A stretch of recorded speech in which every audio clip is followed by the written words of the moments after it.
Да, може така на мен.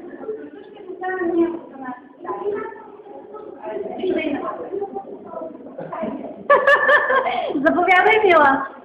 Избери си къде ще сядеш.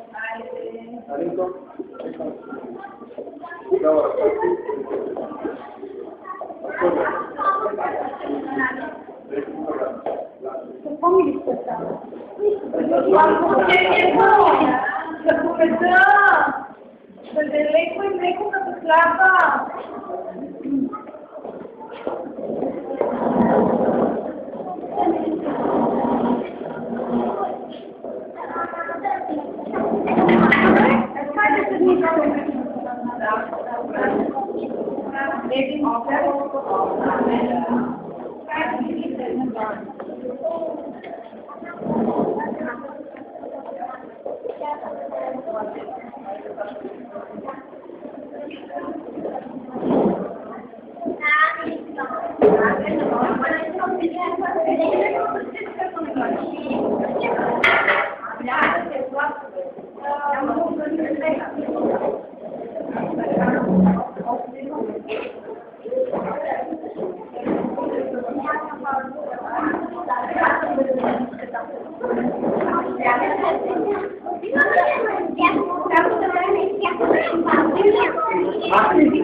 Здравейте и добре дошли на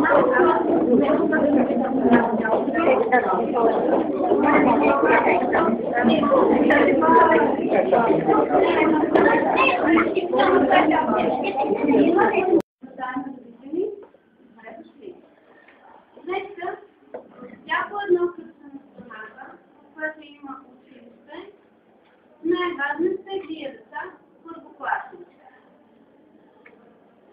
По традиция и посещена с хляб и мед. Колкото са децата в тази битка, толкова да е здравето в нашия клас. Колкото са трудолюбиви пчеличките събрали този мед, толкова са трудолюбиви и нашите първокласници. Колкото е сладък медът, толкова да е сладък трудът ни през цялата учебна година. На добър час, мили първокласници!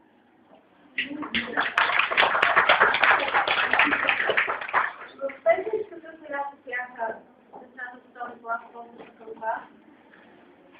Една от фразите беше: всичко най-прекрасно се нарича първокласно. И ако трябва да си спомним за първите неща, те остават дълбок спомен в нашето съзнание. Първото изхлапване на детето, което се появява на бял свят. Първата усмивка в беззъбата детска птица, която буди толкова много умиление от всички. А после първото зърце и първата самостоятелна крачка, която ни кара да сме горди, че нашето дете е пораснало. Първите думи – мама, тате, които ни карат просто да полетим. А ето ви ние деца и за първи път на училище. Вие сте ученици. В Национално училище за музикално и сценично изкуство професор Панчо Владигеров. Казаха ви на посрещането най-хубаво. Но след спомена за този първи гърбен ден за толкова за децата си. И не се страхувайте, защото тук са вашите родители, които също са били ученици, макар и не. Вашите баби и дядовци, които също някога са били ученици. А пък с вас не и ние, вашите госпожи. Може би вече знаете как не госпожа Мариана Чубикова, а това е госпожа Милена Стончева. Ние заедно ще ви посъбем ръце и ще ви водим езики на това, сега това е светът на науката. Ще се радваме, ако бързо се сприятелите с буквите и с числата, защото те крият много тайни в себе си, но ще бъдат разгадани само от внимателните ученици. И така, вие вече сте ученици от първи две класи. Това е нашата класна стая. Тук ние ще бъде нашия общ втори зон, защото тук ще прекарваме голяма част от дните си от времето. Тук ще слушайте, ще си. Ги дръжте чисти, защото те са огледало на своя притежател. вие сте толкова красиви деца. И така, ето, първият приятел буквач. Той ще ви разкрие тайните на българската реч. Ще разберете какви и колко са буквите и звуковите в нашия език. Не ги разопаковайте, те ще бъдат за вас. А тази книжка е вашата читалка.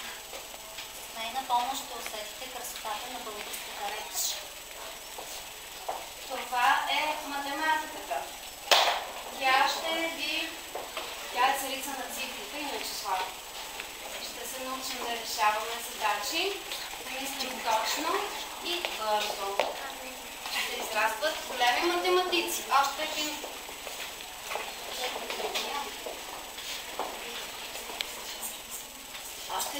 А тази весела пъстра книжка е учебникът ви по роден край.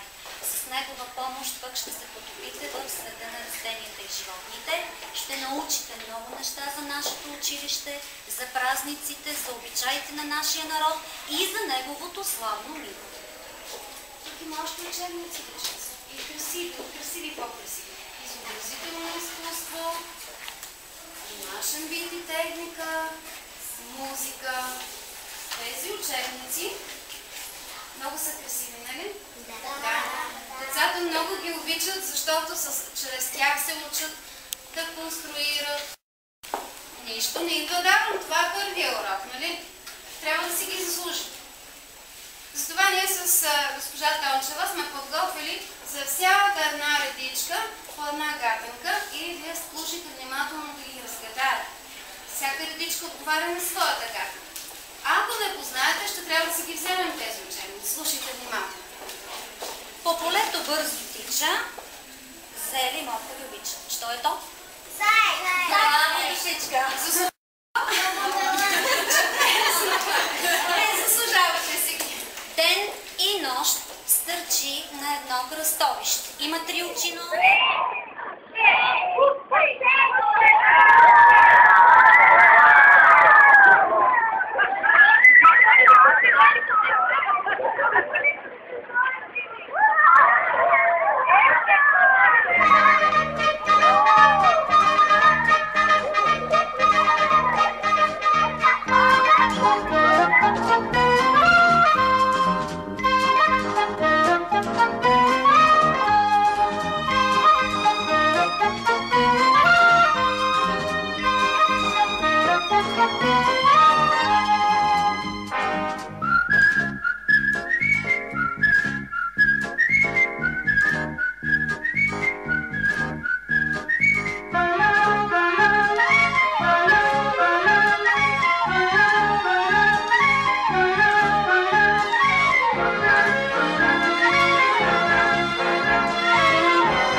Вярвам, че с мене